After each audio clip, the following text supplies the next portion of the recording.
Hello friends, welcome to my notes 24/7 और स्वागत है आपका वोकैब का डेली डोज क्लास 13 में।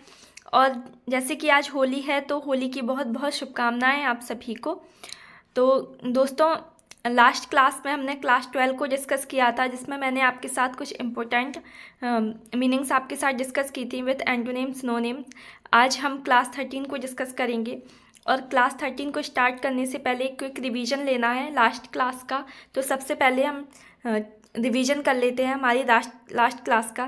तो लास्ट क्लास में हमारी फर्स्ट मीनिंग थी जेनियल। जेनियल का अर्थ मैंने आपको बताया था, मिलनसार होता है।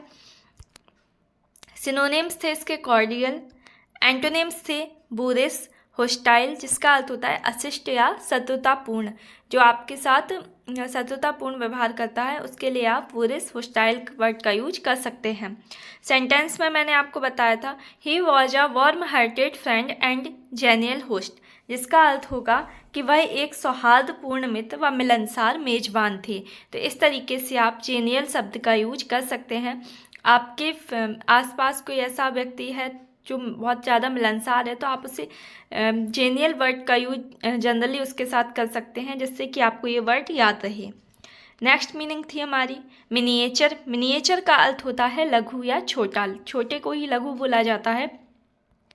सिनोनिम्स थे इसके डिमिन्यूटिव, एंटोनिम्स थे लार्ज, ह्यूज जिसका अर्थ होता है विशाल या बड़ा। The child was playing with his miniature train, बच्चा अपनी छोटी ट्रेन के साथ खेल रहा था। तो इस तरीके से आप एक सिंपल सेंटेंस बना सकते हैं। मिनिएचर ट्रेन हो गया, मिनिएचर टेबल हो गया, मिनिएचर टॉय हो गया, इस तरीके से आप कुछ भी बोल सकते हैं। नेक्स्ट मीनिंग थी हमारी फॉलिसी। फॉलिसी का अर्थ होता है भ्रम।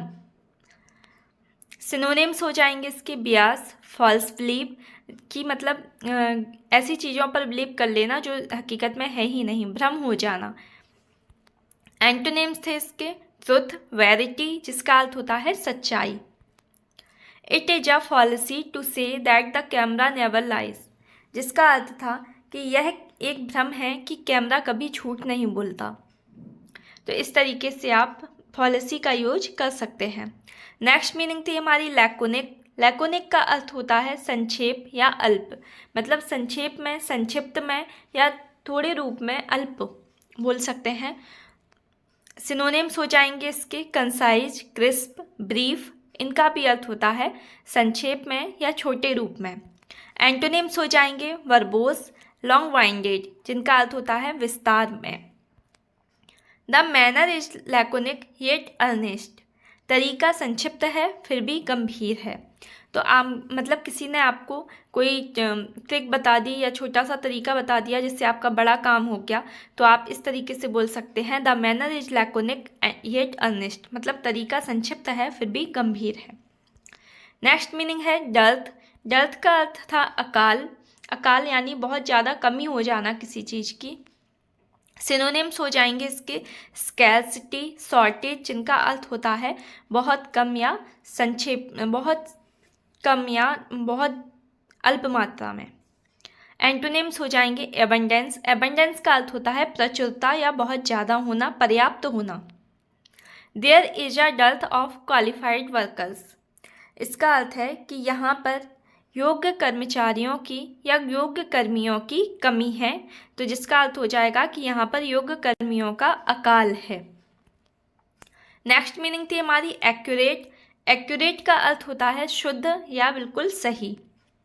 सिनोनिम्स हो जाएंगे प्रिसाइज, करेक्ट, एग्जैक्ट जिनका अर्थ होता है सत्य या शुद्ध। एंटोनिम्स हो जाएंगे इनएक्यूरेट, इनएग्जैक्ट जिनका अर्थ होगा अशुद्ध, गलत। The report was accurate and well balanced, जिसका अर्थ होगा कि रिपोर्ट सटीक और संतुलित थी या रिपोर्ट शुद्ध और संतुलित थी। तो इस तरीके से आप एक्यूरेट वर्ड का यूज नॉर्मल से लाइंस में कर सकते हैं। नेक्स्ट मीनिंग थी हमारी प्रोडिगल। प्रोडिगल का अर्थ होता है फिजूल खर्ची। सिनोनिम्स हो जाएंगे वेस्टफुल, लैविश, एक्स्ट्रावेजेंट जिनका अर्थ होता है कि बहुत ज़्यादा खर्च करना, फालतू का खर्च करना, तो उसके लिए हम फिजूल खर्ची बोलते हैं। एंटोनिम्स हो जाएंगे इकोनॉमिकल, थ्रिफ्टी, जिसका अर्थ होता है मितव्ययी, कम खर्च करने वाला। There have been rumors that he has been prodigal with company funds. ऐसी अफवाहें हैं कि वह कंपनी के फंड के मामले में फिजूल खर्ची कर रहे हैं। तो इस तरीके से आप प्रोडिगल का यूज कर सकते हैं। आप जैसे आपका कोई फ्रेंड हो, आपके फैमिली में कोई हो जो फिजूल खर्च करता हो, पैसे को बिना सोच समझ के खर्च करता है, तो आप उसके लिए भी प्रोडिगल वर्ड का यूज कर सकते हैं। नेक्स्ट मीनिंग है कंडेम्न। कंडेम्न का अर्थ होता है निंदा करना या किसी की बुराई करना। सिनोनिम्स हो जाएंगे क्रिटिसाइज, पनिश, डिनाउंस। एंटोनिम्स हो जाएंगे प्रेस। प्रेस का अर्थ होता है प्रशंसा करना। We all condemn cruelty to children. हम सभी बच्चों के प्रति क्रूरता की निंदा करते हैं, या हम सभी बच्चों के प्रति क्रूरता की बुराई करते हैं। तो इस तरीके से आप कंडेम्न वर्ड का यूज कर सकते हैं। नेक्स्ट मीनिंग थी हमारी मैंडेटरी। मैंडेटरी का अर्थ होता है अनिवार्य। सिनोनिम्स हो जाएंगे कंपल्सरी, एसेंशियल, इम्परेटिव। एंटोनिम्स हो जाएंगे ऑप्शनल, जिसका अर्थ होता है वैकल्पिक। मैंडेटरी अपोजिट, मैंडेटरी का अर्थ होगा अनिवार्य, ऑप्शनल का अर्थ हो जाएगा वैकल्पिक। Attendance is mandatory at all meetings. सभी मीटिंग्स में उपस्थिति अनिवार्य है। तो इस तरीके से आप मैंडेटरी वर्ड का यूज कर सकते हैं। नेक्स्ट मीनिंग थी रेलिश। रेलिश का अर्थ होता है आनंददायक या पसंद होना। सिनोनिम्स हो जाएंगे एन्जॉय, एडोर। एंटोनिम्स हो जाएंगे डिसलाइक, हेटरेट, जिसका अर्थ होगा घृणा करना या नापसंद होना।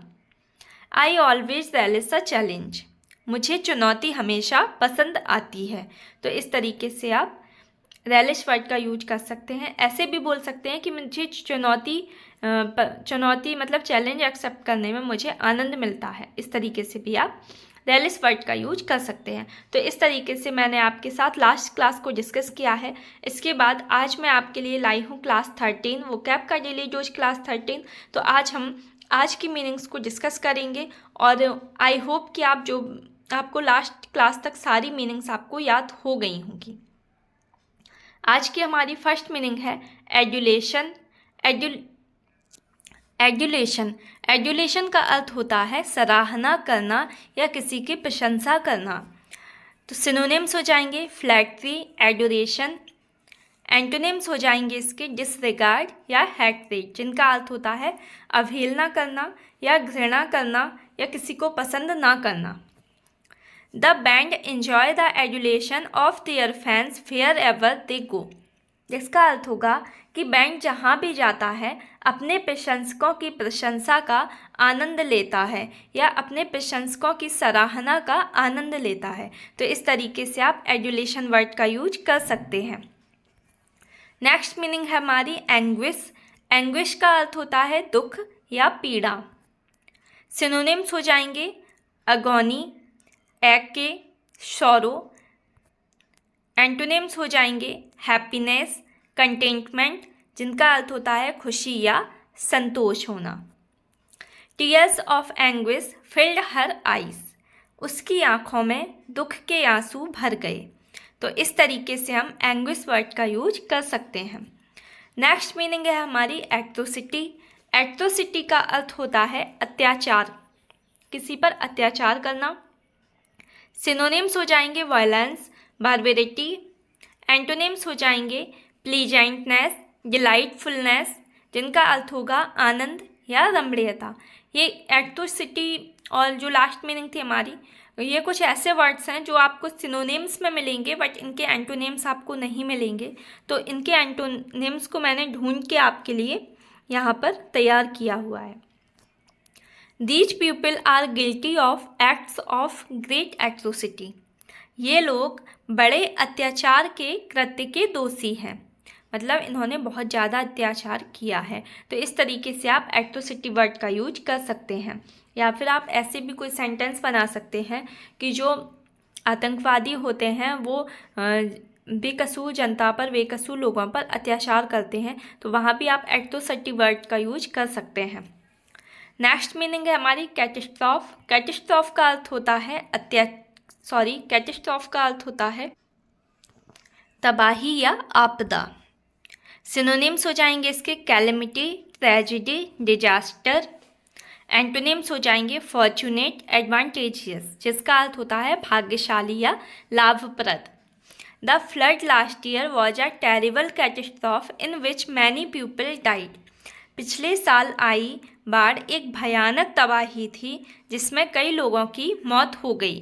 तो इस तरीके से आप कैटेस्ट्रॉफ का यूज फ्लड, सुनामी, इन सब के लिए आप कैटेस्ट्रॉफ वर्ड का यूज आराम से कर सकते हैं, क्योंकि इसका अर्थ तबाही या आपदा के लिए आता है।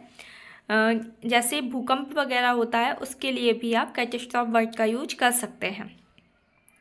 या जैसे कोई सेंटेंस में यदि फ्लड आ गया, सुनामी आ गया, ये भूकंप वगैरह से रिलेटेड कोई वर्ड आ गया, तो वहाँ पर आप कैटेस्ट्रॉफ है तो आप समझ जाइए कि ये तबाही या आपदा के लिए ही यूज किया गया है।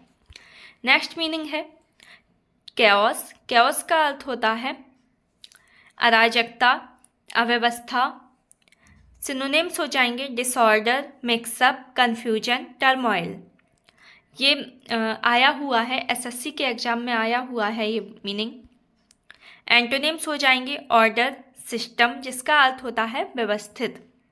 The country was plunged into economic chaos, इसका अर्थ होगा कि देश आर्थिक अराजकता में डूब गया है। अराजकता का अर्थ होता है अव्यवस्था होना। नेक्स्ट मीनिंग है हमारी कॉन्ग्रीगेशन। कॉन्ग्रीगेशन का अर्थ होता है मंडली या समूह। सिनोनिम्स हो जाएंगे असेंबली, मीटिंग। एंटोनिम्स हो जाएंगे डिवीजन, सेपरेशन, जिसका अर्थ होता है पृथक्करण या अकेले होना या पृथक्करण होना। A great congregation of birds flu overhead. पक्षियों का एक बड़ा समूह ऊपर उड़ रहा है। तो इस तरीके से आप किसी समूह के लिए आप कॉन्ग्रीगेशन वर्ड का यूज कर सकते हैं। नेक्स्ट मीनिंग है हमारी डिफर। डिफर का अर्थ होता है टालना, टाल देना। सिनोनिम्स हो जाएंगे पोस्टपोन, डिले। एंटोनिम्स हो जाएंगे एडवांस या कंटिन्यू, जिसका अर्थ होता है निरंतरता रखना या पहले से कर देना। Customers often defer payment for as long as possible. जो ग्राहक होते हैं, ग्राहक अक्सर भुगतान को लंबे समय के लिए टाल देते हैं। तो इस तरीके से आप डिफर वर्ड का यूज कर सकते हैं। नेक्स्ट मीनिंग है हमारी एनिग्मा। एनिग्मा का अर्थ होता है पहेली। सिनोनिम्स हो जाएंगे पजल, रिडल।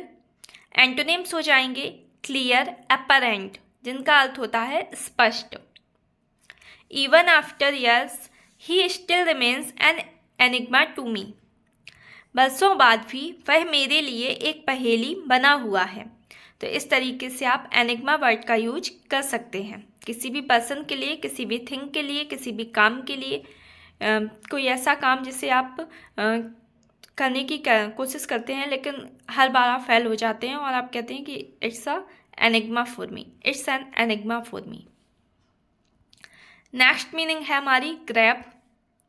ग्रैब का अर्थ होता है लपकना या पकड़ना। सिनोनिम्स हो जाएंगे कैच, शीज। एंटोनिम्स हो जाएंगे रिलीज। रिलीज का अर्थ होता है छोड़ना। सिनोनिम्स हो जाएंगे इसके कैच, सीज एंड एंटोनिम्स हो जाएगा release. Quick grab a hold of that rope. जल्दी से उस रस्सी को पकड़ो। आप ग्रैब का यूज अकेले नहीं करेंगे, ग्रैब के साथ आप कोई ना कोई वर्ड, जैसे होल्ड आया है तो ऐसे आपको ग्रैब का यूज करना है साथ में। नेक्स्ट मीनिंग है हमारी jeopardy and it's a last meaning of today class. Jeopardy का अर्थ होता है खतरा। सिनोनिम्स हो जाएंगे रिस्क, पैरल। एंटोनिम्स हो जाएंगे सेफ्टी, सिक्योरिटी, जिनका अर्थ होता है सुरक्षित। Thousands of jobs are in jeopardy, जिसका अर्थ होगा कि हजारों नौकरियां खतरे में हैं। तो इस तरीके से आप जियोपार्डी वर्ड का यूज कर सकते हैं। या आप ऐसे भी कर सकते हैं जैसे आप बोलते हो आई एम इन डेंजर, तो आई एम इन जियोपार्डी भी आप यूज कर सकते हैं। तो गाइज़ यहाँ पर हमारी आज की क्लास का एंड होता है। अगर आपको क्लास अच्छी लगी है तो क्लास को लाइक करिए, चैनल को सब्सक्राइब करिए, बेल बटन को ज़रूर प्रेस करिए जिससे कि आगे आने वाली वीडियो का नोटिफिकेशन आपको सबसे पहले प्राप्त हो। मिलते हैं नेक्स्ट वीडियो में। अपना ध्यान रखिए। Bye bye, take care.